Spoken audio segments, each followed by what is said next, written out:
Good afternoon to everyone. मैं मोनिका स्वागत करती हूँ आप सभी का आपके अपने परिवार एग्जामपुर में। और आ जाइए फटाफट से। हिंदी साहित्य की इस क्लास में आप सभी का बहुत स्वागत है। हमारे साथ में कुछ नए और कुछ पुराने दोनों ही तरीके के अभ्यर्थी आज जुड़े होंगे, दोनों का ही स्वागत करूंगी अच्छे तरीके से। राइट, तो आ जाइए स्टूडेंट्स, फटाफट से अपनी जो उपस्थिति है उसको दर्ज कराएं। आइए फटाफट से जी। ऋषु, संगीता और बहुत सारे ऐसे स्टूडेंट्स जिनके नाम नीचे चले गए हैं। अनिल, ठीक है। सभी को वेरी गुड आफ्टरनून, सभी को नमस्कार।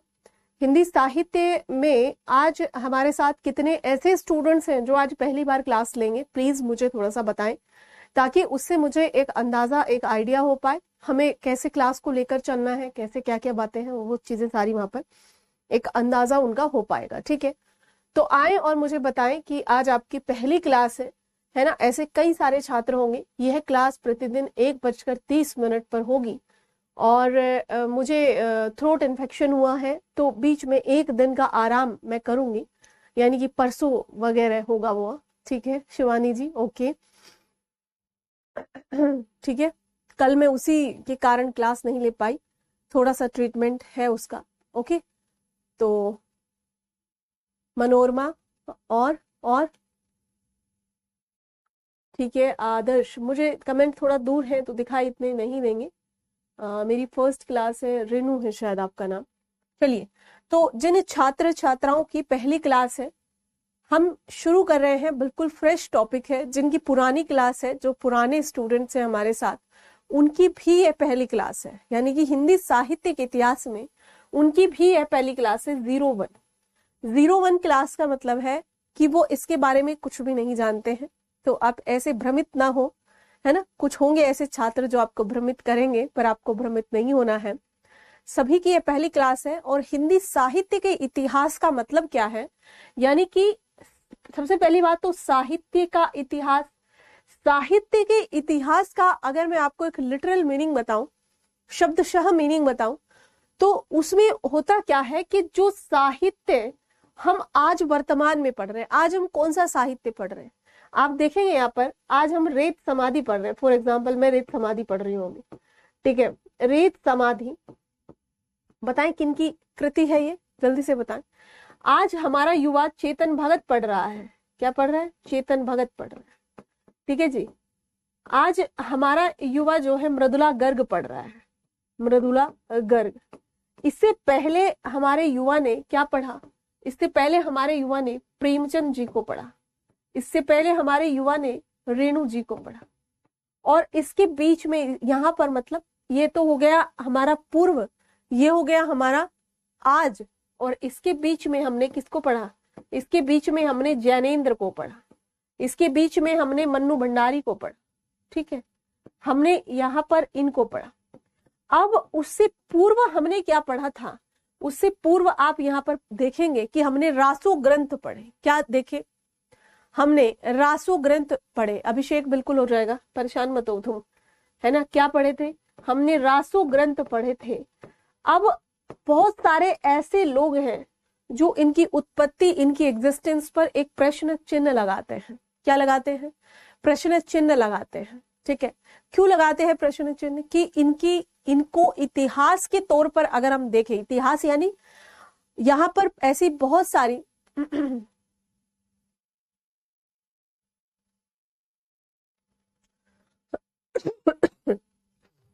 यहाँ पर ऐसे बहुत सारे लोग हैं, साहित्यकार हैं, जिन्होंने इनके जो एग्जिस्टेंस है उस पर क्वेश्चन मार्क लगाया, कहा कि यह इतिहास सम्मत नहीं है। क्या नहीं है? इतिहास सम्मत नहीं है, ठीक है। इतिहास से इनकी कई घटनाक्रम नहीं मिलते हैं। तो कई जगह पर ऐसा भी आपको देखने मिला। हम यहाँ पर संगीता अभी बात करेंगे हम कंपलसरी पेपर के बारे में, 1 मिनट का समय देंगे मुझे।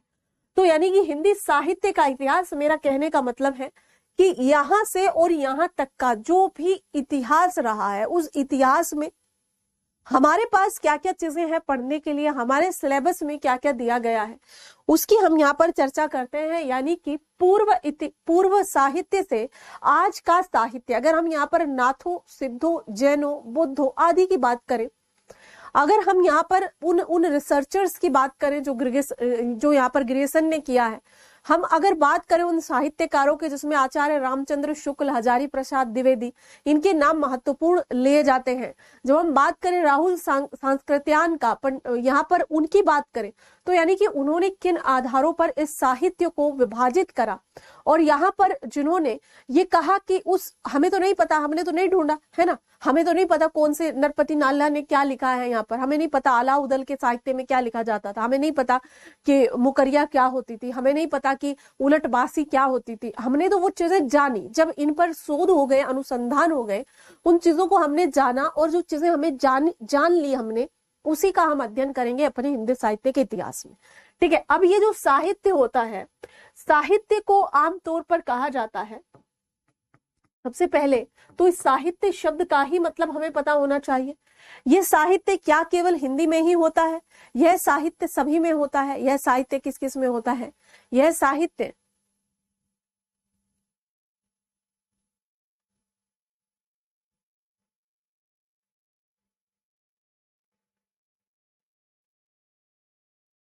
अच्छा, अनामिका जी, आप शेखर एक जीवन की बात कर रही हैं और कुछ कहानियों की बात कर रही हैं। आपको याद दिला दूं कि यूपीपीसीएस में जो कहानी आने वाली है, रोज है, माँ है, वो भी हमने नहीं करी है। ठीक है, ओके, हमने इसमें कहा था आपको, अगर आपका एग्जाम इसी साल है तो आप मुझे बताइए। हमने कहा था कि पहले हम यूपीएससी की जो कॉमन चीजें हैं पहले हम उनको कवर कर लेते हैं, उसके बाद में जो स्पेसिफिक है हम उसको भी कवर कर लेंगे। आप परेशान मत हुई इस चीज से, ठीक है। हमने यूपीपीसीएस वाली को भी हमने अभी तक नहीं कवर करा है ना। हिंदी साहित्य का इतिहास अगर कहें हम, वह सभी में है, ओके, वह सभी में, सभी पेपर में है। ठीक, तो यहाँ पर जब साहित्य के विषय में बात होती है तो साहित्य को कहा जाता है, ये जो साहित्य, ये क्या है? साहित्य समाज का दर्पण है, ये कहा जाता है। साहित्य समाज का दर्पण है, और दर्पण क्या करता है? दर्पण प्रतिबिंबित करता है, प्रतिबिंबित करता है चीजों को। ये चीजें क्लियर है? यानी कि जो समाज में घट रहा है उसी का प्रतिबिंब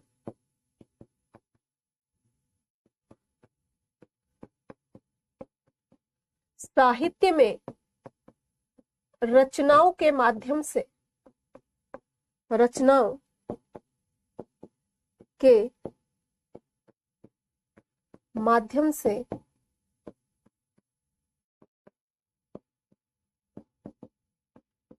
दिखाई देता है। ठीक है, जो साहित्य में घट रहा है, जो साहित्य में घट रहा है उसी का प्रतिबिंब हमें कहाँ दिखाई देता है? हमें समाज की उन रचनाओं से, साहित्य की उन रचनाओं से दिखाई देता है। ये चीजें आपको समझ आती होंगी। और इसमें केवल साहित्य जो है केवल हिंदी का थोड़ा होता है, यह केवल हिंदी का नहीं है ना। हिंदी में वो यहां पर कौन सी चीजें हमें दिखाई देती हैं? हिंदी साहित्य में हमें वो रचनाएं दिखाई दी जो हिंदी भाषी क्षेत्रों में घटनाएं घटी। समझ रहे? हिंदी साहित्य में हमें कौन सी रचनाएं दिखाई दी? जब हम यहाँ पर प्रेमचंद जी को पढ़ते हैं, तो जब हम किसमें प्रेमचंद जी को पढ़ते हैं तो हम क्या कहते हैं कि प्रेमचंद का जो होरी है वो कौन है? वो उत्तर भारत के किसानों का, ऐसा ही बोलते हैं, उत्तर भारत के किसानों का प्रतिनिधि है। यही बोला हमने। क्यों बोला? क्योंकि उत्तर भारत में जिस तरीके से किसानों का शोषण है, दमन है, उसको हमने यहाँ पर बताया। ठीक है, मयंक, आपका कुछ नहीं छूटा है, ये आज पहली क्लास है आपकी। You just don't worry about that. जो आपका ऑप्शनल होता है वो रोटेटिंग वे में होता है। हर्षित की भी आज पहली क्लास है, ठीक है, हर्षित की भी आज पहली क्लास है, ये जो हमारे 4G PCM है इनकी पहली क्लास है, अनामिका की भी पहली क्लास है, ठीक है। हमारे पास जितने भी स्टूडेंट्स हैं सबकी आज पहली क्लास है ये साहित्य की, ठीक है। तो हमने क्या बताया कि प्रेमचंद ने जो होरी में दर्शाया वो कहाँ का दर्शाया, वो उत्तर भारत का दर्शाया। जब मैला आंचल रेणु लिख रहे हैं तो वो कहाँ का लिख रहे हैं, वो पूर्णिया जिले का लिख रहे हैं, वो उसका दर्शा रहे हैं। वहां पर जो अंधकारिता है, वहां पर जो अशिक्षा है, जन जागरूकता का अभाव है, लड़कियों के प्रति सोचने का जो रवैया है वो कहाँ पर है, वो पूर्णिया में है, वो वहां का दर्शा रहे हैं। जब हम बात करते हैं पेरियार की, जब हम बात करते हैं साउथ इंडिया की, जब हम बात करते हैं महाराष्ट्र की, जब हम बात करते हैं यहाँ पर केरला की, तो वहां पर जो चीजें घटी उन्होंने उसको दर्शाया। जब हम इंग्लिश साहित्य, इंग्लिश लिटरेचर की बात करते हैं, हम कन्नड़ की बात करते हैं, हम मराठी लिटरेचर की बात करते हैं, तो यहाँ पर आप लोगों का क्या हो जाता है, यहाँ पर आप लोगों की समस्याएं, यहाँ पर आप लोगों की जो चीजें हैं वो अलग अलग हो जाती है। यानी कि साहित्य जो है, साहित्य एक बहुत ही ब्रॉड शब्द है, ठीक है, साहित्य एक ब्रॉड शब्द है, और इस विस्तारित शब्द का अर्थ क्या है, इसका मतलब होता है सहित। साहित्य यानी सहित, लिखे इसमें आगे लिखे, जितनी बातें बताई जा रही हैं अगर उसमें से कोई दिक्कत पड़ रही है आप लोगों को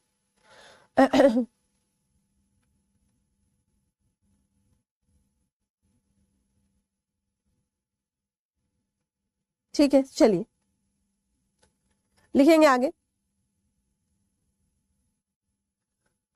साहित्य शब्द का अर्थ, अब साहित्य शब्द का अर्थ बताया जा रहा है आपको, यानी कि पहले ही क्लास हुई ना, साहित्य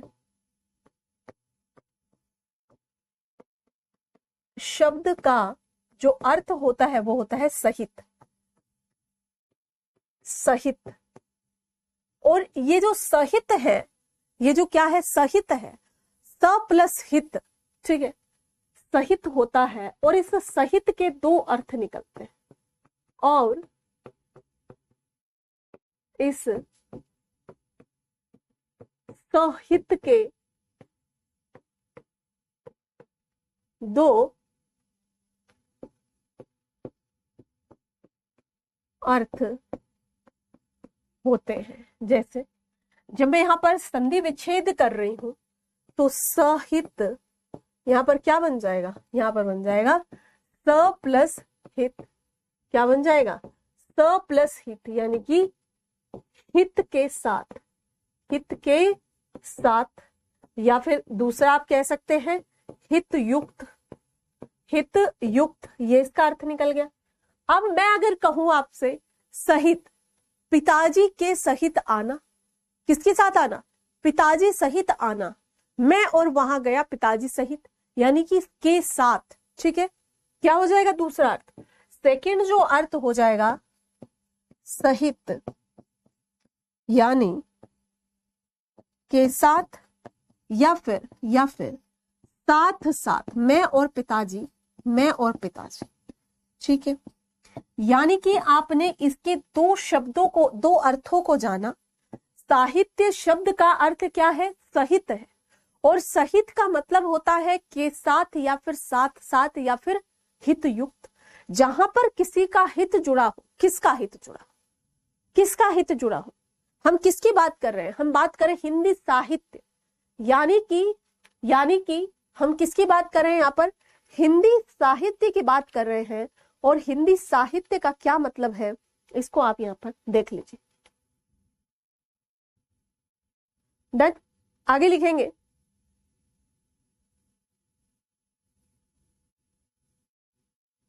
लिखिए आगे। अतः साहित्य शब्द का अर्थ कुछ इस प्रकार समझा जा सकता है, लिखेंगे, अतः साहित्य शब्द से अभिप्राय यह है, अभिप्राय यह है कि इसमें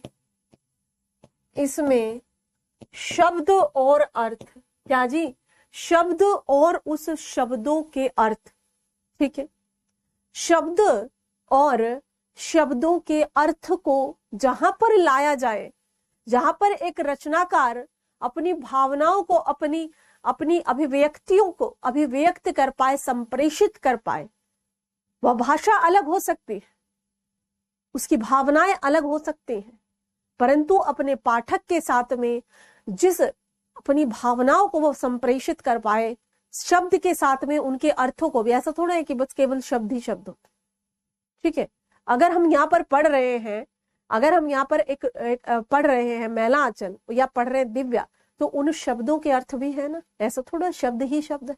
तो यानी कि साहित्य शब्द से अभिप्राय यह है कि इसमें शब्द एवं अर्थों को, शब्द एवं अर्थ को साथ साथ, इस चीज को समझे, वर्ड मीनिंग को और वर्ड के अर्थ को, यानी कि उस मीनिंग के अर्थ को शब्द और अर्थ के सहित, शब्द एवं अर्थ को भाव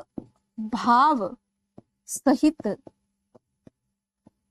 संप्रेषित किया जा सके, कम्युनिकेट किया जा सके, वही क्या है आपका साहित्य, संप्रेषित किया जा सके। मेरे हिसाब से डेफिनेशन समझ में आई होगी। किसी छात्र को अगर कोई दिक्कत तो वह बता सकता है, ठीक है।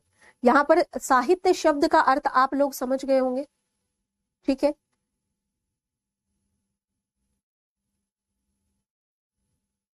देन नेक्स्ट, साहित्य का अर्थ यदि अधिक विस्तार से जाना जाए, यदि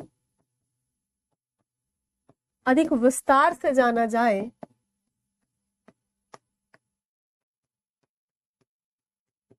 तो साहित्य एक ऐसी, तो साहित्य एक ऐसी लोक कल्याणकारी, कैसी लोक वेलफेयर की एक ऐसी भावना है।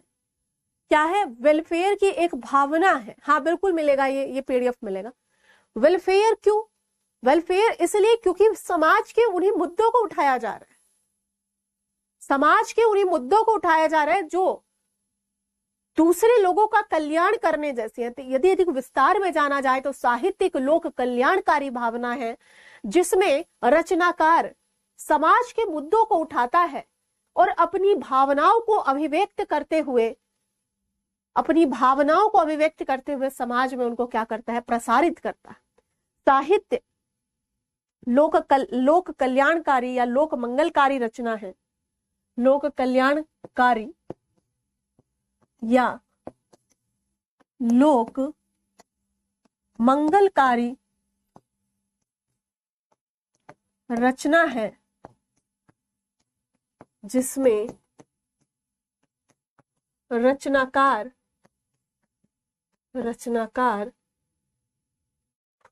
अपनी रचना के माध्यम से, अपनी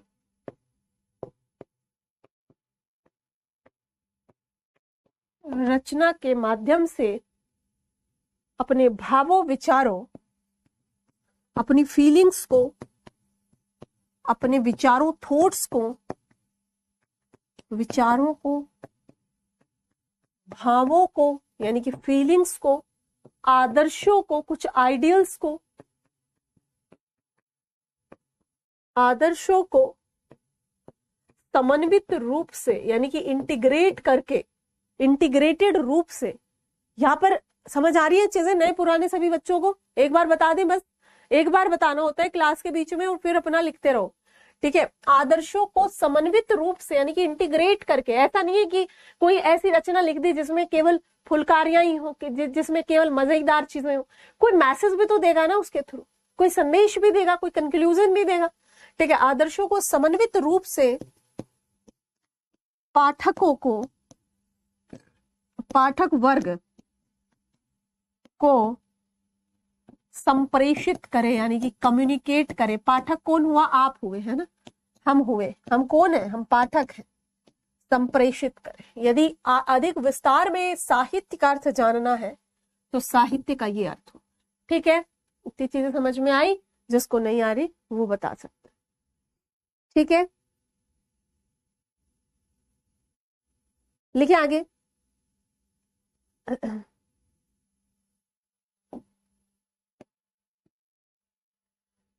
साहित्य की इसी कल्याणकारी, साहित्य की इसी कल्याणकारी भावना को देखते हुए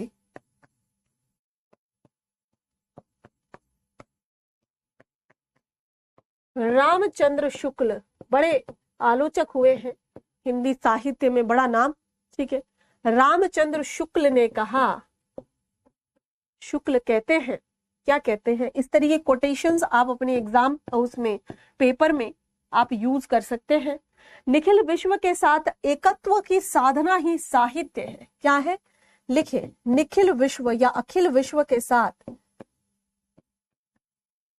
विश्व के साथ एकत्व यानी एक हो जाना, एकत्व की भावना ही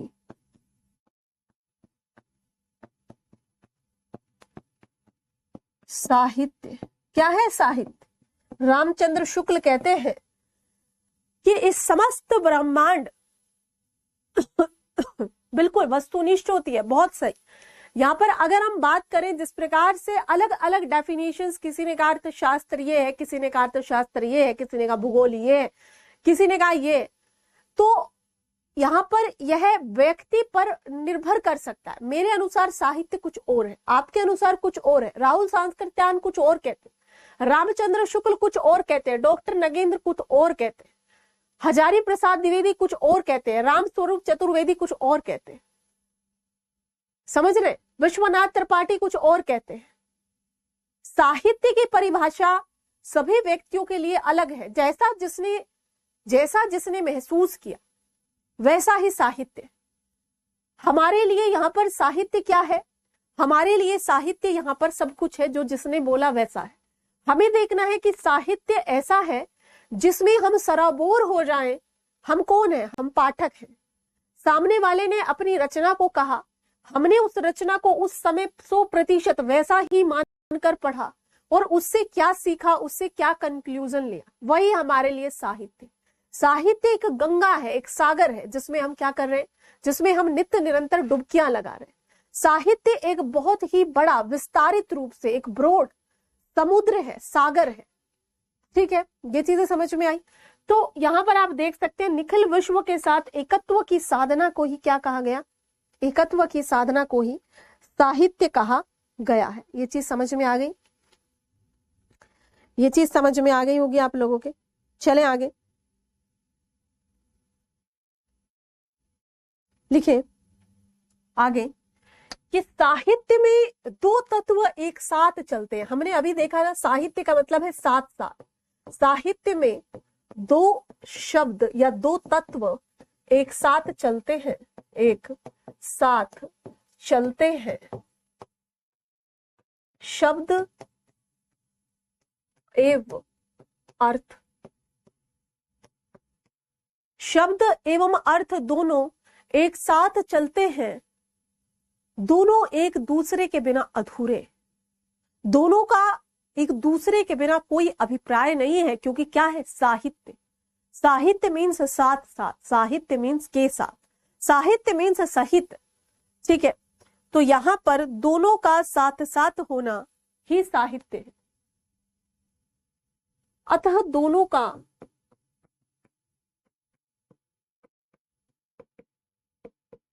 एक साथ होना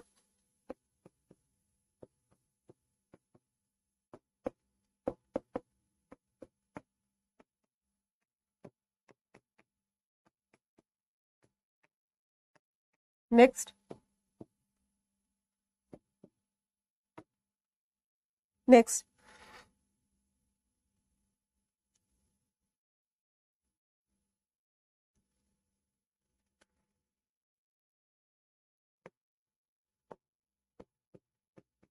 साहित्य के दो पक्ष होते हैं।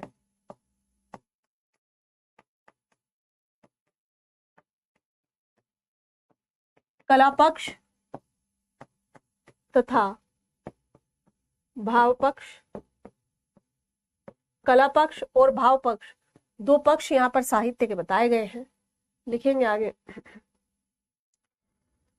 इन्हीं की अभिव्यक्ति, इन्हीं को अभिव्यक्ति और अनुभूति पक्ष कहा जाता है। लिखे,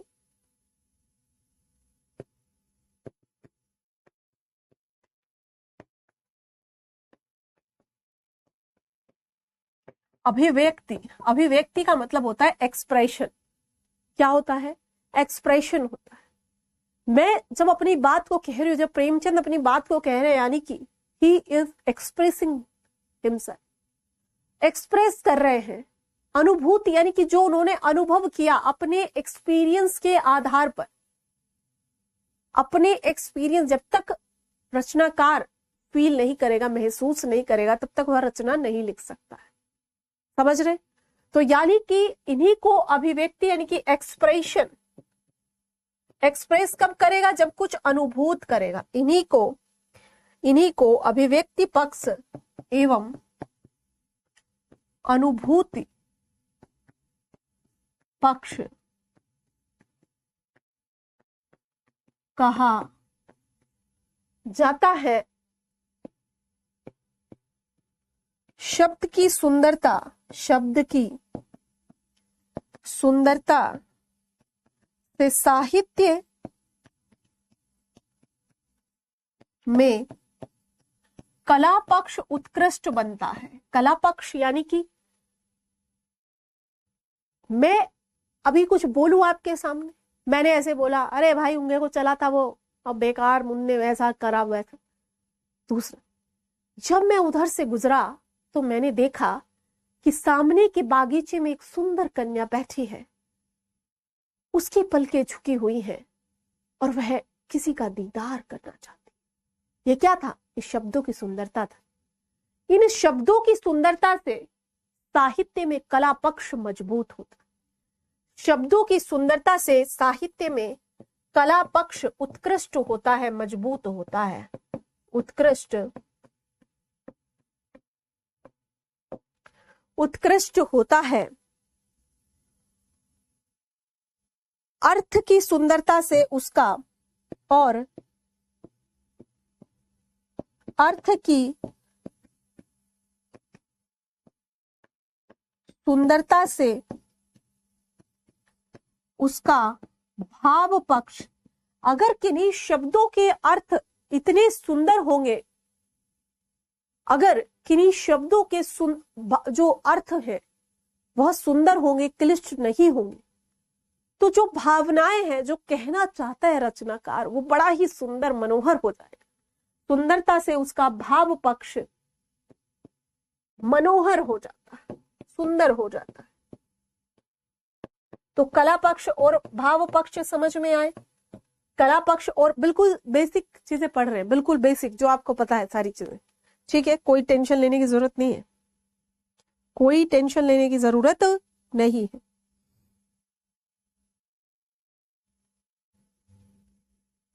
लिख लिया? Okay, done. लिखते रहो सारी चीजें।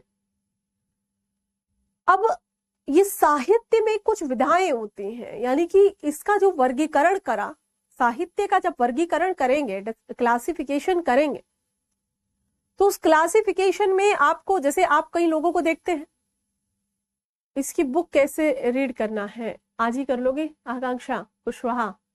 देखो, इसमें कई किताबें आते हैं। जैसे मैंने कहा आपको डॉक्टर नगेंद्र की किताब आती है मोटी सी, if you want then you can take that. एक रामस्वरूप चतुर्वेदी जी की आती है, एक आती है रामचंद्र शुक्ल की, आप ले सकते हैं।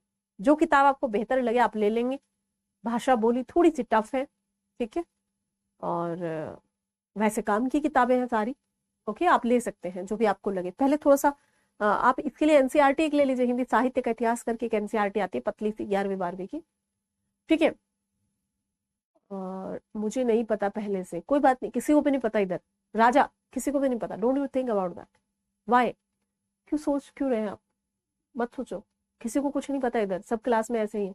हर्षित बताएंगे। हर्षित, समझ आ रही है चीजें? पहले से आती है आपको? बबली होंगे हमारी क्लास में हर्षित होंगे और ओल्ड स्टूडेंट बताएं, थोड़ा अपने इनको साथियों को थोड़ा सपोर्ट करें। विक्रम बताएं, और कौन कौन स्टूडेंट्स हैं हमारे, बताएं। डॉक्टर नगेंद्र जी की ले ली है, बढ़िया। आकांक्षा कैसी लग रही है आपको? मोटी सी है थोड़ी किताब, ले लीजिए आप उसको, बढ़िया किताब है, एकदम बढ़िया लिखा है, एकदम रिसर्चर है, बहुत धमाकेदार। मिहिर, नोट से काम काम नहीं चलाना हमें, ठीक है, बेसिक बुक्स भी पढ़नी है। ओके, एक किताब तो ले ही लीजिए कम से कम चीजों को समझने के लिए, नोट्स तो हम दे ही देंगे। जैसे कल मैंने एक दिव्या का नोट्स डलवाया, पुराने स्टूडेंट्स देख लिया आपने, दिव्या का 32-35 पेजेस का नोट्स है, सफिशिएंट है समझ क्लासेस के साथ साथ में। Ankush, you are new, okay, most welcome, ठीक है। तो एक आध किताब तो ले ही लीजिए हर एक सेगमेंट की, आई विल से। हर्षित, पहले आती थी चीजें समझ। रिशु है और प्रवीण है, आकांक्षा, ओके। स्वाति, जहां दिक्कत है बताना, शुरू में थोड़ा रिदम पकड़ने में मुझे थोड़ा सा आपको समय लगेगा, डांटती भी हूँ मैं क्लासेस में, तो पहले ही माइंड मेक करके चले कि डांट भी पड़ने वाली है, ठीक है। फालतू बातों पे पड़ती है, काम की बातों पे नहीं पड़ती, ठीक है। चलो, तो यहाँ पर क्या है, ये है हमारा साहित्य, साहित्य की बेसिक चीजें हैं। अब इसमें देख लीजिए कि जिस प्रकार से हमारे जीवन में बहुत सारे डाइवर्सिटीज होती हैं, क्या है, डाइवर्सिटीज होती है, यानी कि बहुत सारी विविधताएं होती हैं, ठीक वैसे ही साहित्य में भी बहुत सारी विविधताएं होती हैं, ठीक है। ठीक वैसे ही साहित्य में भी तमाम विविधताएं होती हैं, उन विविधताओं के आधारों पर इसके वर्गीकरण को किया गया है, ठीक है। लिखे कि जिस प्रकार जीवन में बहुत सारी विविधताएं होती हैं, बहुत सारी डाइवर्सिटीज होती हैं,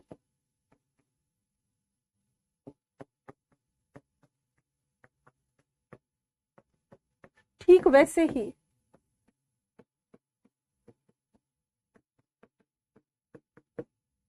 साहित्य में भी, ठीक वैसे ही साहित्य में भी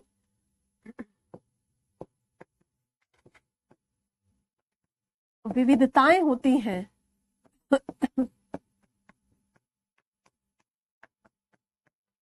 कैसे होती है साहित्य विविधताएं, जैसे आप देखेंगे यहाँ पर, जैसे मैं अगर बात करूं आपसे गद्य की विधाओं, तो गद्य की कई सारी विधाएं हैं, जैसे ये सब चीजें धीरे धीरे आपको समझ आने लगेंगी। जैसे फॉर एग्जाम्पल, जैसे पहले हम बात करें तो दोहों से चीजें शुरू होती थी, जैसे बात करें कि मुकरियों से, पहेलियों से चीजें क्लियर हो जाती थी।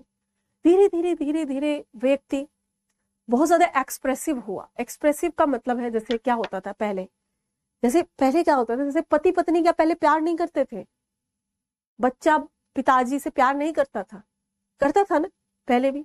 अभी क्या हो गया, इतना एक्सप्रेसिव हो गए हैं। कैसे एक्सप्रेसिव हो गए, बच्चा हॉस्टल में गया, लड़की लड़का कोई भी,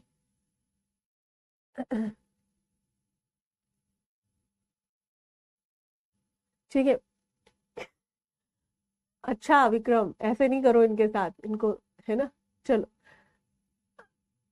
क्या है कि बच्चा हॉस्टल गया, तो बच्चे ने फोन किया पिताजी को, मम्मी को। बच्चे ने, मम्मी ने पूछा, बेटा खाना खाया? हाँ जी मम्मी। पढ़ाई अच्छे से करना? अच्छा अच्छा। Good night mummy, I love you mummy.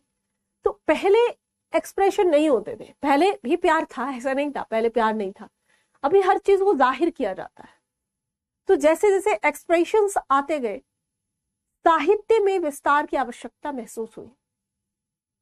जब साहित्य में विस्तार की आवश्यकता महसूस हुई, उस समय पर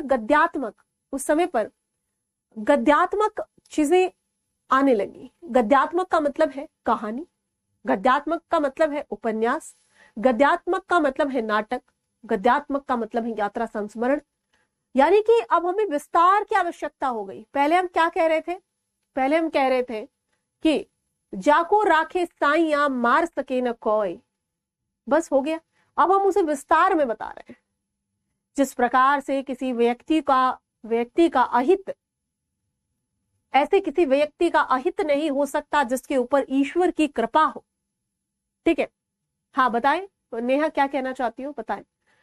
तो इस तरीके से जब गद्यात्मकता आई, तो गद्यात्मकता के आने से विस्तारवाद ज्यादा आ गया, ठीक है। अच्छा, हमारी एक स्टूडेंट थी जिनका एक सवाल था, थोड़ा सा उस सवाल पर आ जाते हैं। देखिए, यहाँ पर आप पूछ रहे थे कंपलसरी पेपर के बारे में, किसके बारे में बात कर रहे थे, कंपलसरी पेपर के बारे में आप बात कर रहे थे।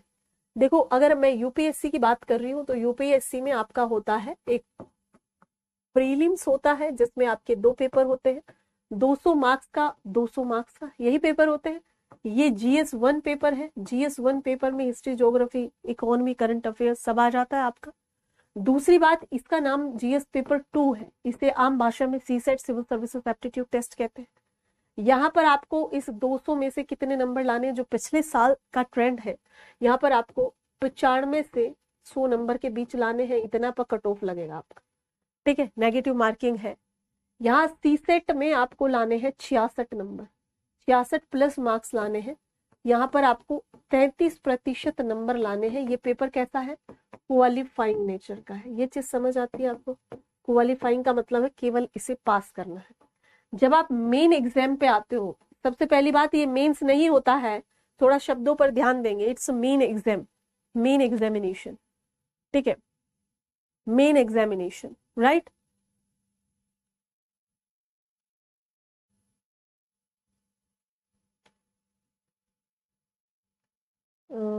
क्या कह रहे हैं फौजी PCM और विक्रम, आपका सिलेबस कब तक हो जाएगा, इसको लेकर भी मैं बात करूंगी। अभी फिलहाल देखें इसको।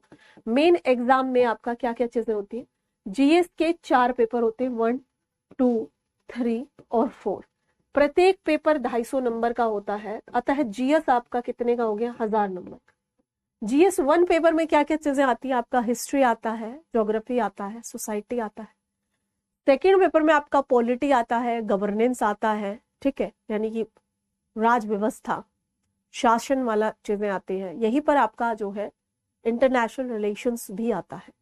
पेपर 3 में आपका डिजास्टर मैनेजमेंट यानी आपदा प्रबंधन आता है, ठीक है, आपदा प्रबंधन आता है। इसी में आपका पेपर 3 में ही इकोनॉमी आता है। इसी में आपका साइंस एंड टेक्नोलॉजी आता है, ठीक है। इसी में आपका आंतरिक सुरक्षा आता है, इंटरनल सिक्योरिटी। पेपर 4 में आपका इथिक्स आता है। ये चारों पेपर क्लियर है। अब बात आ जाती है इसमें वैकल्पिक विषय की, जिसको हम पढ़ रहे हैं। वैकल्पिक विषय आपके पास में है 26 के अराउंड। इनमें से आपने ले लिया हिंदी साहित्य। क्या ले लिया? हिंदी साहित्य। तो ये हिंदी साहित्य जो है, ये UPSC में आपसे 500 नंबर का पूछा जाएगा, यानी कि 2 पेपर आएंगे, पेपर 1 और पेपर 2, ठीक है। अब इस पेपर 1 में एक सेगमेंट आएगा हिंदी साहित्य का इतिहास, जिसको हम अभी पढ़ रहे हैं। एक आएगा हिंदी भाषा का इतिहास, यही है। यहां पर आपका आएगा गद्य और पद्य, इन्हीं में सारी चीजें घूमेंगे आपकी। 250 नंबर का ये पेपर आ गया। अब आ जाता है एक पेपर आपके लिए जिसे कहते हैं निबंध, एस्से। UPSC में 2 एस्से आते हैं 250 नंबर के, 125 नंबर के 2 एस्से। 3 ऑप्शन रहेंगे, 3 विकल्प होंगे, 3 और 3 6 में 2 करने हैं, 250 नंबर। ये सब पेपर आपके कैसे हो रहे हैं? सब्जेक्टिव टाइप के हो रहे हैं। अब ये पेपर के आपके नंबर जुड़ेंगे, लगभग कितना हो गया? 1000, 500 और 250, यानी हो गया पूरा 1750।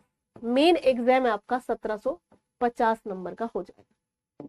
अब इसी में और पेपर होंगे, मतलब इतने से शांति इन्हें नहीं पढ़ पा रही है।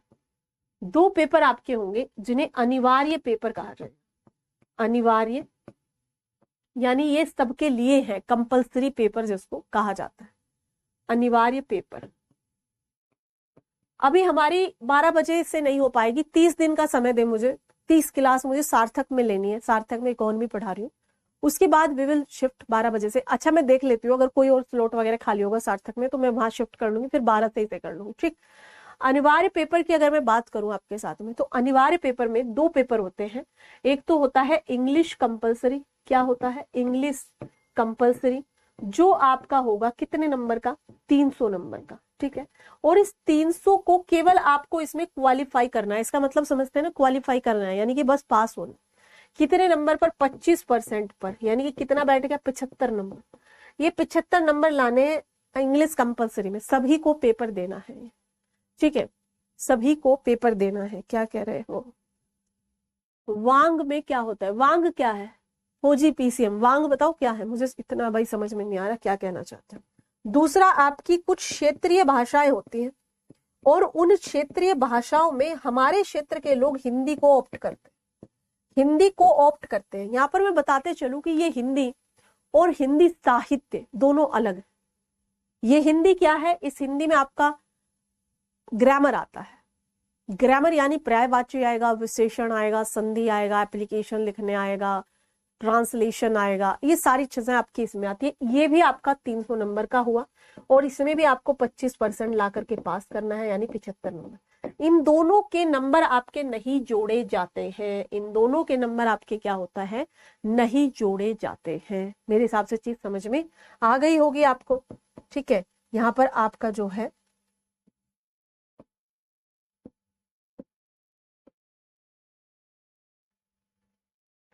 इन दोनों के नंबर आपके नहीं जोड़े जाते, तो समझ में आ गई। जिसने पूछा था वो समझ में आ गई आप लोगों को, ठीक है, ओके। यहाँ पर क्लियर है सारी चीजें, आगे बढ़ जाते हैं। यहाँ पर साहित्य पर जाते हैं। जिस प्रकार जीवन में बहुत सारी विविधताएं होती है, ठीक वैसे साहित्य में भी विविधताएं होती हैं और इन विविधताओं का वर्गीकरण किया जाता है। लिखे और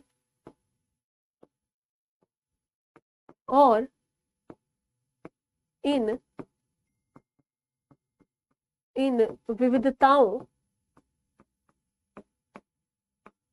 को वर्गीकृत करते हुए, यहाँ पर इन विविधताओं का क्या है, आप वर्गीकरण करें।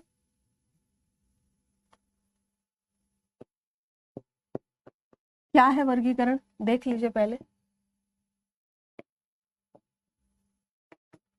लिखे इसमें सबसे पहले भाषा के आधार पर, अब भाषा के आधार पर जो वर्गीकरण है, एक तो है हिंदी भाषा के आधार पर हिंदी साहित्य, हो सकता है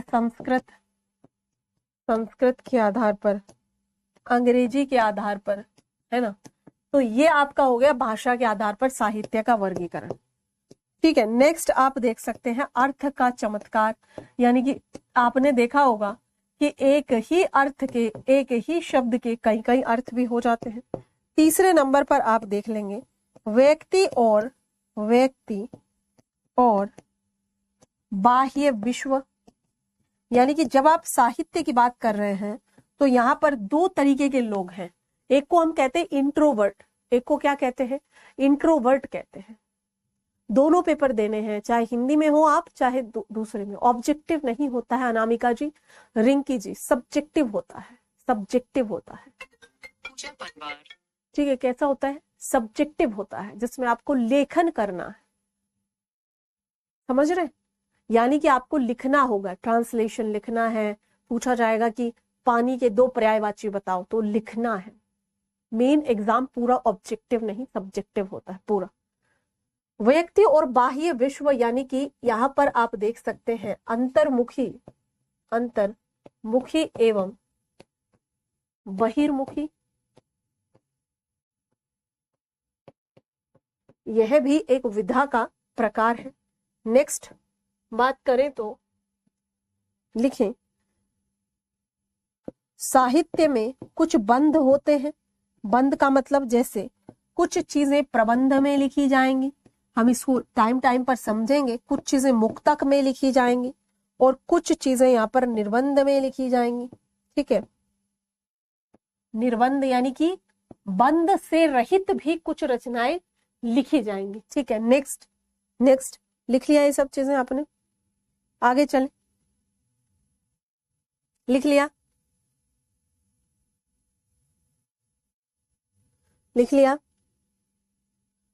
नेक्स्ट अब शैली अगला जो है इसका 5वां आ गया क्या, शैली हो सकता है। शैली का मतलब है यहाँ पर किस शैली में आपने ये लिखा है, या तो गद्य हो सकती है शैली, आप गद्य को या तो ऐसे लिखेंगे या फिर आप गद्य को ऐसे भी लिख सकते हैं। ऐसे ही आप पद्य को लिख सकते हैं, दोनों ही तरीके से। ऐसे ही एक होती है चंपू। गद्य समझ आता है, गद्य यानी कि जब हम विस्तार की बात कर रहे हैं, किसकी बात कर रहे हैं, जब हम विस्तार की बात कर रहे हैं, जब हम अपनी रचना को कहानी में लिख रहे हैं, उपन्यास में लिख रहे हैं, उसको हम गद्य कहते हैं। जहां पर गद्य और पद्य में काफी अंतर होते हैं, उसको बताएंगे आपको। पद्य जो होता है गेय होता है, यानी कि उसको गाया जा सकता है, ठीक है। पद्य क्या है, गद्य क्या है, गद्य में विस्तार ज्यादा होता है, ठीक है। 3 पॉइंट समझ नहीं आया अनामिका, 1 मिनट, क्या था 3 पॉइंट। व्यक्ति और बाह्य विश्व, यानी कि जब हम साहित्य की बात कर रहे हैं तो जो व्यक्ति है, जैसे मैं, फॉर एग्जाम्पल मैं, और बाह्य विश्व के साथ में मेरे संबंध कैसे हैं। तो साहित्य की दुनिया में इसमें दो तरह के संबंधों को दर्शाया जाता है, यानी कि या तो मैं अंतर्मुखी होंगी, अंतर्मुखी किसे कहा जाता है, मैं बहुत कम बोल पाती हूँ, ठीक है, संपूर्ण विश्व के साथ में मेरे संबंध अंतर्मुखी है, यानी कि मैं अपने ही मन में सोचती ज्यादा हूँ, बोलती कम हूँ। जैसे जो पढ़े लिखे टाइप के लोग होते हैं वो थोड़ा जितना पूछा जाए उतना ही जवाब देते हैं, उन्हें क्या कहते हैं, she is very introvert, he is very introvert. Extrovert मेरे जैसे बिना बोलते के साथ में बोलते फिरते रहते हैं, ठीक है, यानी कि बहिर्मुखी, यानी कि मैं अंतर मन में नहीं बाहर की जगत में बहुत बोलती हूँ, ठीक है। तो ये क्या है, ये व्यक्ति और संपूर्ण विश्व के साथ में उसका संबंध है। दूसरी बात यहाँ पर आ जाती है आपकी गद्य, पद्य और चंपू।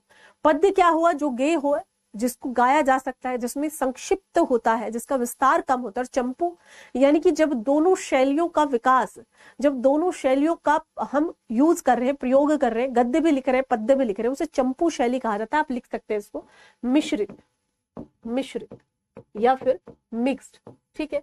तो इस मिश्रित, आगे चले, आगे देखिए छठा पॉइंट इसमें क्या हो जाएगा, इंद्रिय माध्यम।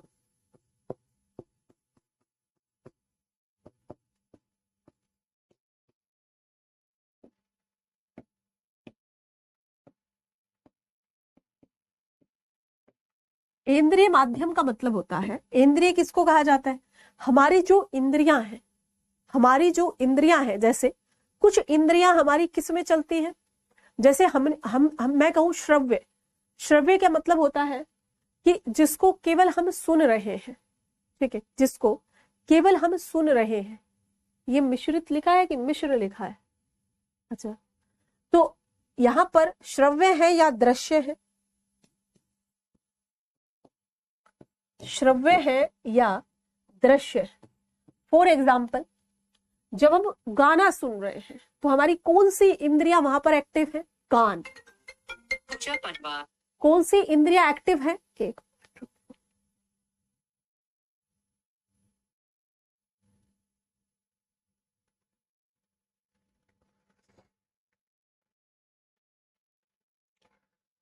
हमारी इंद्रियां एक्टिव है कान।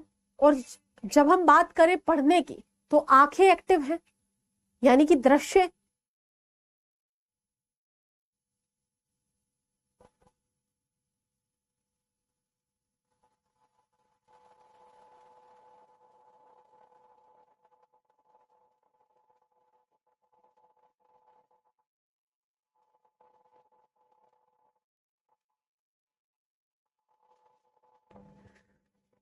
तो यहां पर कुछ समझ में नहीं आ रहा। ऋषु, क्या भाई ऐसा मैंने कुछ नहीं बताया, और कोई है ऋषु की तरह, हाँ बताएं, और कोई स्टूडेंट्स हैं जिन्हें कुछ समझ ना आ रहा हो, 6th पॉइंट समझ में नहीं आया। इंद्रिय माध्यम यानी कि साहित्य के लिए किन इंद्रियों का प्रयोग हुआ है। साहित्य आपका क्या है, साहित्य आपका फिल्में भी हैं, फिल्में हैं कि नहीं है, वहां भी तो किसी, अब आप मुझे बताओ, कई सारे नॉवेल को बेस करके, जैसे हाफ गर्लफ्रेंड एक बनी, क्या बनी, हाफ गर्लफ्रेंड, देखिए half girlfriend, half girlfriend novel Chetan Bhagat का एक नॉवेल है, ठीक है।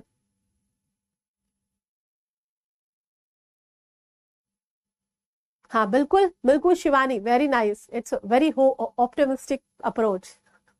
जिनकी पहली क्लास है, थोड़ा सा समय लगेगा, परेशान मत होइए, इसीलिए कुछ ऐसा नहीं पढ़ा रही जो आपको सीरियसली समझना है, बहुत हल्के में पढ़ा रही हूँ मैं तो आपको, है ना।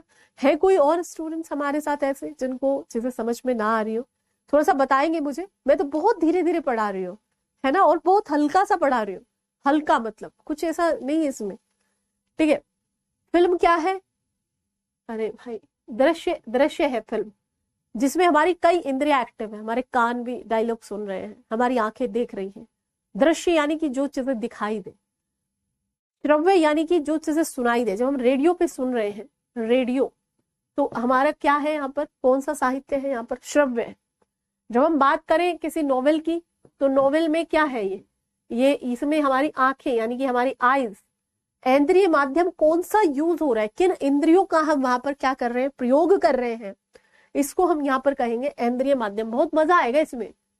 आपने इंद्रियों को इंद्रिय क्यों लिखा है, अरे इंद्रिय एक होती है, इंद्रिय यानी कि कई सारी, प्लूरल, ठीक है हर्षित, डन।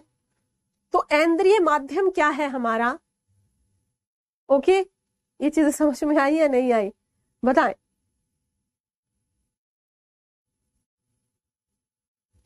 बताएं यहां तक के।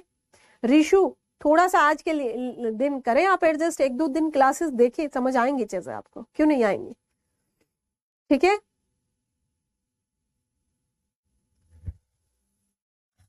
ओके। नेक्स्ट, जैसा कि मैंने अभी बताया कि जो साहित्य है, जैसा कि मैंने अभी आपको बताया कि साहित्य जो है वो समाज का दर्पण है। बट अगर मैं आपको बताऊं कि दर्पण एकागी व्याख्या हो गई इसकी, एकागी का मतलब होता है एक तरफा, है ना? तो और क्या हो सकती है, जैसा कि आप लिखे यहाँ पर कि साहित्य समाज का दर्पण है। आज तो केवल साहित्य को ही हम ना समझ रहे हैं, ठीक है, दर्पण है, यह परिभाषा साहित्य की एकांगी, साहित्य की एकाकी, यानी कि ये कैसे होगी, ये एक तरफा ही बातें कर रही। साहित्य समाज का दर्पण है और साहित्य उस दर्पण को आगे बढ़ाने के लिए उसका दीपक भी बनकर चलता है। समझ रहे? साहित्य समाज का दर्पण है, यह परिभाषा साहित्य की एकाकी परिभाषा हुई।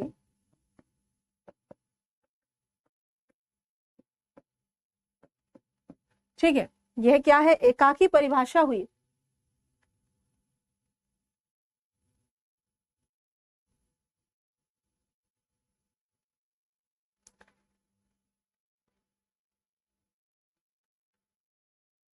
यदि साहित्य और समाज, यदि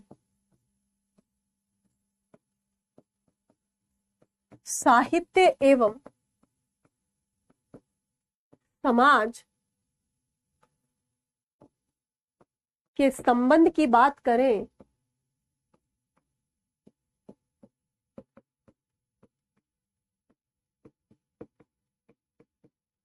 तो ये संबंध एकाकी नहीं, पारस्परिक है, म्यूचुअल है।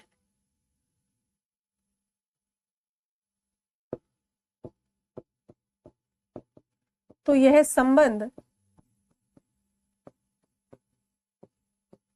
एकाकी नहीं अपितु पारस्परिक है। कैसा है? पारस्परिक है, म्यूचुअल है। म्यूचुअल का मतलब होता है हम दोनों की सहमति है, पारस्परिक संबंध है। साहित्य और समाज में पारस्परिक संबंध है, परस्पर संबंध है, एक दूसरे के बीच में एक दूसरे से संबंध है। साहित्य और समाज, समाज की सारी चीजों को रिफ्लेक्ट कर रहा है साहित्य। सारी चीजें यानी महिलाओं की समस्या, विधवाओं की समस्या, किसानों की समस्या, अंतर्मन की समस्या। ज्ञानेंद्र यहां पर अंतर्मुखी उपन्यास लेकर आते हैं, आपका बंटी पढ़िएगा मन्नू भंडारी का। बच्चे को किस तरीके की इश्यूज होते हैं, दिक्कतें होती है एक परिवार में, जब माता और पिता तलाक ले लेते हैं, दूसरी शादी कर लेते हैं, उधर नए मम्मी आ जाते हैं, उधर नए पापा आ जाते। बच्चे की साइकोलॉजी को किस तरीके से दिखाया मन्नू भंडारी, बेस्ट उपन्यास है। जब आप राग दरबारी पढ़ेंगे श्री लाल शुक्ल का, तो आपको समझ में आएंगी राजनीति। तो यानी कि उस दिशा में उन समस्याओं को दिखाते हुए, रिफ्लेक्शन करते हुए, उस दिशा में प्रयास क्या हो सकता है उसको भी भली भांति बताता है साहित्य। पारस्परिक संबंध है, इसलिए साहित्य को, इसलिए साहित्य को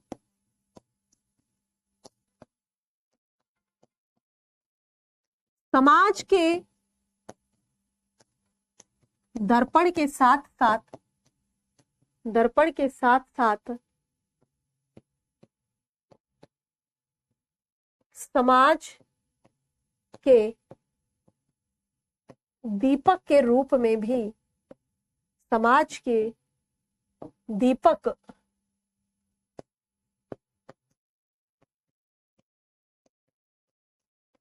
और दीपक का काम क्या होता है?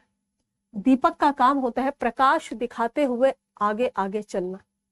ठीक है, दिखाते हुए आगे आगे चलना।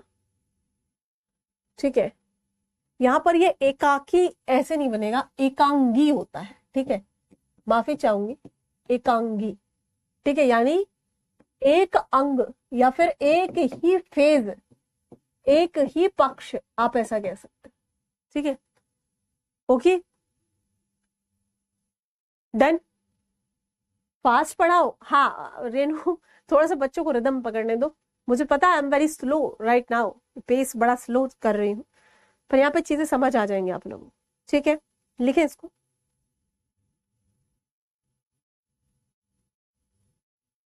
डन, आगे लिखे।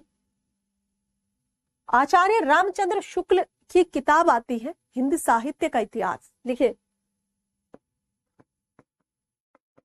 आचार्य रामचंद्र शुक्ल ने समाज एवं साहित्य के अंतर संबंध, यानी दोनों के बीच में एक संबंध है, अंतर संबंध को दर्शाने के लिए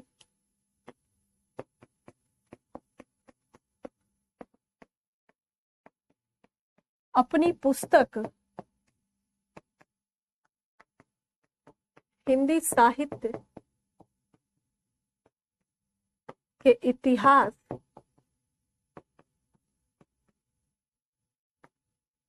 जब किसी पुस्तक किसी का नाम लिख रहे हो तो एटलीस्ट उसको क्या कर दोगे, कोट्स में लिख दोगे। ठीक है, हिंदी साहित्य के इतिहास के प्राकथन में लिखा है,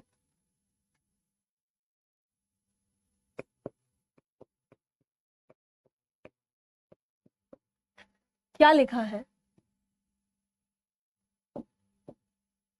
देखेंगे। हिंदी साहित्य के इतिहास के प्राकथन में लिखा है कि जबकि प्रत्येक देश का साहित्य, लिखे,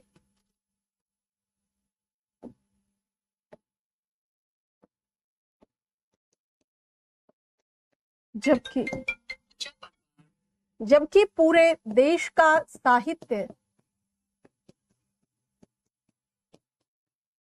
जबकि पूरे देश का साहित्य वहां की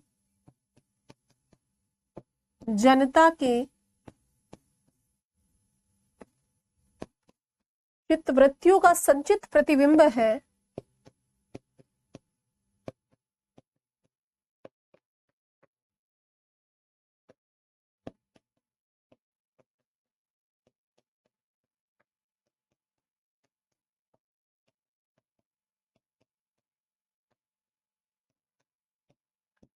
तब यह निश्चित है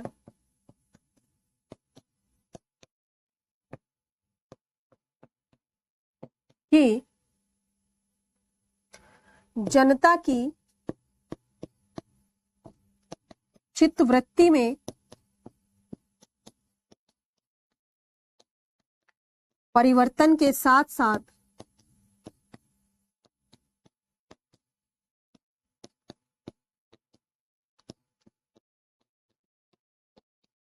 साहित्य के स्वरूप में, साहित्य के स्वरूप में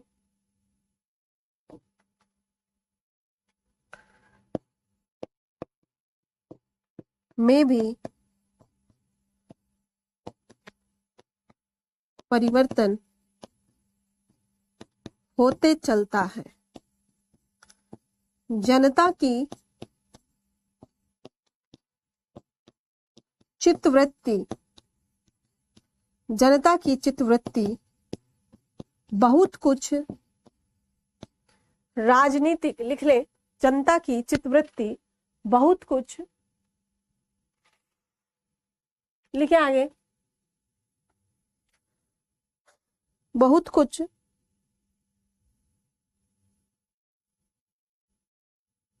लिखें आगे।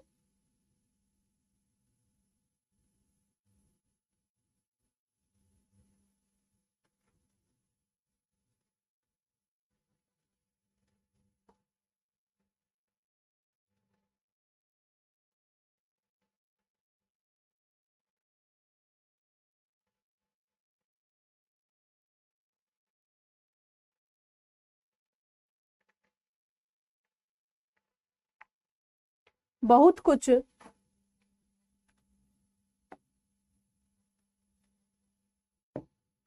राजनीतिक, धार्मिक, आर्थिक परिवर्तनों के साथ परिवर्तित होती रहती है।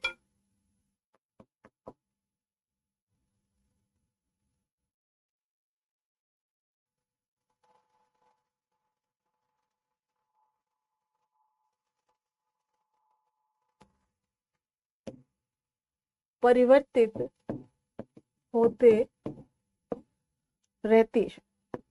तो जिस प्रकार से ये जो परिवर्तियां हैं, ये जो प्रवृत्तियां हैं, या हम कहें कि जो विशेषताएं हैं, प्रतिबिंब क्या होता है? प्रतिबिंब होता है जब अपने अपने जो चेहरा है शीशे में उसे देखते हैं तो वही चीज रिफ्लेक्ट होती है ना, वही होता है ना प्रतिबिंब, रिफ्लेक्शन। यानी कि जो आप देख रहे हैं शीशे में या दर्पण में, ठीक है, तो वही आपका प्रतिबिंबित होता है। कहां पर? शीशे में, ठीक है। वही कहां पर होता है?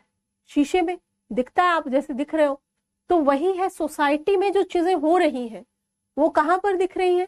वो आपको साहित्य में दिख रही हैं। किस प्रकार का साहित्य है, किस प्रकार का साहित्य जन्म ले रहा है, वो चीजें आपको कहां पर दिख रही हैं? वो चीजें आपको दिख रही हैं, जो चीजें घट रही हैं, जो चीजें घटित हो रही हैं, वही चीजें आपको कहां पर दिख रही हैं? साहित्य के द्वारा वो चीजें रिफ्लेक्ट हो रही हैं, दिख रही हैं।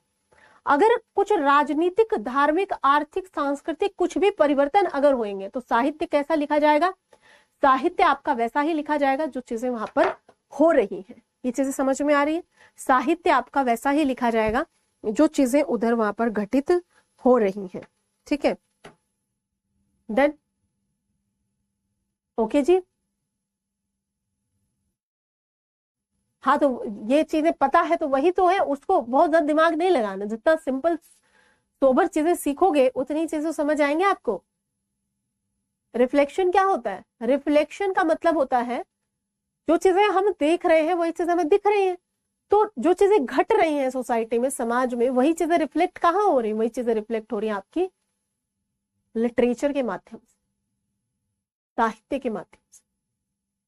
ठीक है, जब आजादी के बाद भी जब भ्रष्टाचार जारी रहा, जब आजादी के बाद भी लोगों को वो मूल्य नहीं मिल पाए जिनके लिए उन्होंने स्वतंत्रता संघर्ष में भाग लिया था, तो जेपी नारायण आते हैं, सिंहासन खाली करो कि जनता आती है।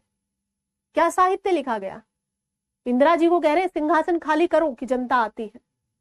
जब अकाल पड़ते रहे तो नागार्जुन क्या कह रहे हैं? तो नागार्जुन कह रहे हैं कि कितने दिनों के बाद आज कानी कुतिया सोई, चूल्हा जागा, उठते हुए देखा धुआं। कहां से? रसोई से। रसोई में चूल्हा जगने का मतलब या धुआं उठने का मतलब है कि आज खाना बन रहा होगा। चूहों ने भी आज कितने दिनों के बाद कलाबादी खाई है, यानी कि चूहे कहां पर होंगे? खाली स्थानों में चूहे नहीं होंगे, चूहे होंगे जहां पर कुछ सामान होगा। ठीक है, तो यहां पर क्या है? यहां पर आप लोगों के लिए रिफ्लेक्शन क्या है? साहित्य है। और साहित्य में शब्द और अर्थ दोनों का होना जरूरी है। और साहित्य धार्मिक, राजनीतिक, सांस्कृतिक गतिविधियों के कारण बदलते रहता है। और इस परिवर्तन के पीछे कारण है कि यहाँ पर जो साहित्यकार होते हैं उनको एक सजग प्रहरी के रूप में देखा जाता है। एक सजग प्रहरी होते हैं वो जनता का, देश का। ठीक है, तो इसमें आप लोगों को ये चीजें समझ में आई या नहीं? किसी कोई समस्या? क्योंकि आज क्लास को ज्यादा लंबी नहीं रखेंगे, कल हम आदिकाल से शुरू करेंगे। नहीं सॉरी, हम इतिहास लेखन की परंपरा से शुरू करेंगे, है ना? इतिहास लेखन की परंपरा, किस तरीके से इतिहास को लिखा गया और क्या क्या चीजें आई। फिर हम आगे अगली क्लास में अपनी जो काल का वर्गीकरण है, आदिकाल, जिसे वीर गाथा काल भी कहा जाता है, भक्ति काल, रीति काल और आधुनिक काल। फिर उन पर हम बात करेंगे और लगभग हमें 10 क्लासेस उन चीजों में लगेंगे, 10 से 12 क्लासेस, एक बड़ा सेगमेंट हमारा वहां पर कवर हो जाएगा, 12-13 क्लासेस। ठीक है, कोई आप लोगों को समस्या अगर हो रही है तो monica.example@gmail.com पर मुझे मेल करें। हम क्लास में ज्यादा बातें नहीं कर पाएंगे। क्लास कल से आपकी 1 बजे से होगी। कब से होगी? 1 PM से आपकी क्लास होगी और ये आपकी 2:40 तक होगी। ठीक है, 2:40 तक हुआ करेगी, 2:40-2:45 तक यह क्लास आपकी हुआ करेगी। 1 बजे से लगा करके 2:40-2:45 तक हुआ करेगी। यहां तक की कोई दिक्कत अगर है तो आप बता सकते हैं। क्या कह रहे हैं प्रवीण कुमार जी? आपका सवाल देख लेती हूँ, क्या आपके मन में, बताएं। कह रहे चित्त वृत्ति, चित्त वृत्ति होता है मन, चित्त माने मन, और वृत्ति यानी कि किस तरीके की उसमें भावनाएं हैं। तो यदि चित्त वृत्ति यानी कि यदि चित्त में किसी भी प्रकार के मन में, हमारे मन में कैसी वृत्ति है, क्या विशेषताएं हैं, हम सरकारों की तरफ किस तरीके से इशारा कर रहे हैं, सरकारों के प्रति हम क्या चाहते हैं, हमारे समाज में किसानों की क्या दशा है, उसके लिए क्या चित्तवृत्ति हमारी बन रही है। ठीक है, बैक स्लाइड। ओके जी, ये लीजिए। ठीक है, तो ये आचार्य रामचंद्र शुक्ल का एक बड़ा भाग इसमें है। 1 बजे से हमारी क्लास होगी। किसको दिक्कत है क्या किसी को? बाकी हम 12 से कर लेंगे इसको, अगर मेरी सार्थक में कहीं और पे मैं कर लेती हूँ उसको तो ठीक है, फिर हम 12 से कर लिया करेंगे, 2:30-2:45 तक पढ़ लेंगे। ठीक है, थोड़ा सा सपोर्ट करें, थोड़ा सा साथ दें अपने पुराने साथियों से। मेरी यही उम्मीद है कि वो नए को लेकर के चलें साथ में, और नए को अगर कुछ चीजें समझ नहीं आ रही, please do mail me, right. 1:30 कम से कम 1:30 आज की। हाँ, तो मैंने भी तो वही कहा, 1 बजे से होगी और 2:40 तक होगी। कितना बज गया, कितना हो गया? कम से कम 1.5 घंटे की तो हो गया ना मेरे हिसाब से, 1.5 कि मेरा गणित कमजोर हो गया कुछ। 1:30 बजे के बाद टाइम बढ़ा लो, 1:30 बजे से 3 बजे तक कर लेंगे, फिर यही होगा, है ना। मैं तो कल की बात कर रही थी आपसे, केवल कल की। कल 1 बजे से रखेंगे क्योंकि मुझे दवाई के लिए निकलना होगा। ठीक है, कल की मैं बात कर रही थी। कल 1 से आपकी 2:45 तक रखते हैं क्लास। ठीक है, कल के बाद 1:30 से 3 रख लेंगे। ओके, चल ठीक है।